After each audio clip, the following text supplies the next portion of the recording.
Hi friends, good morning. Today recipe వచ్చి వంకాయ కొత్తిమీర కారం. దీనికోసం ముందుగా పాన్లో ఆయిల్ వేసుకుని ఆయిల్ హీట్ ఎక్కిన తర్వాత పోపు దినుసులు వేసుకోవాలి. పోపు దినుసులు బాగా వేగిన తర్వాత పచ్చిమిర్చి, ఉప్పు, జీలకర్ర, వెల్లుల్లిపాయి, అల్లం, కొత్తిమీర వేసి పేస్ట్ చేసుకోవాలి. ఆ పేస్ట్ని ఇందులో వేసాను. అది మగ్గేదాకా వేట్ చేసిన తర్వాత వంకాయ ముక్కలు యాడ్ చేయాలి.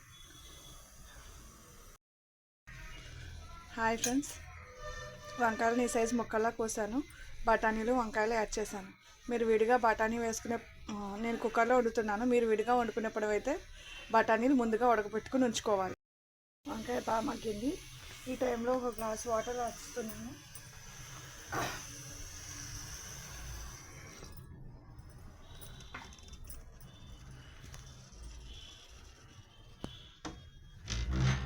నేను మిక్సీ కారం ఆడేటప్పుడే కూరకు సరిపడా ఉప్పు, పచ్చిమిర్చి, అల్లం, వెల్లుల్లి, కొత్తిమీర కలిపి పేస్ట్ వేసాను. ఇంక ఎక్స్ట్రాగా ఏం వేయలేదు.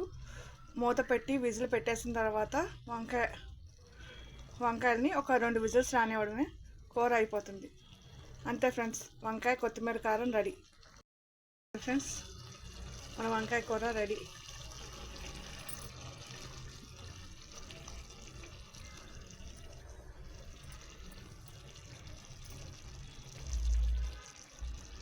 కొంచెం వాటర్ ఎగిరేదాకా హైలో పెట్టుకుని ఆ తర్వాత వాటర్ లాగేస్తే కూర డ్రై అయిపోతుంది. వంకాయ కూర రెడీ.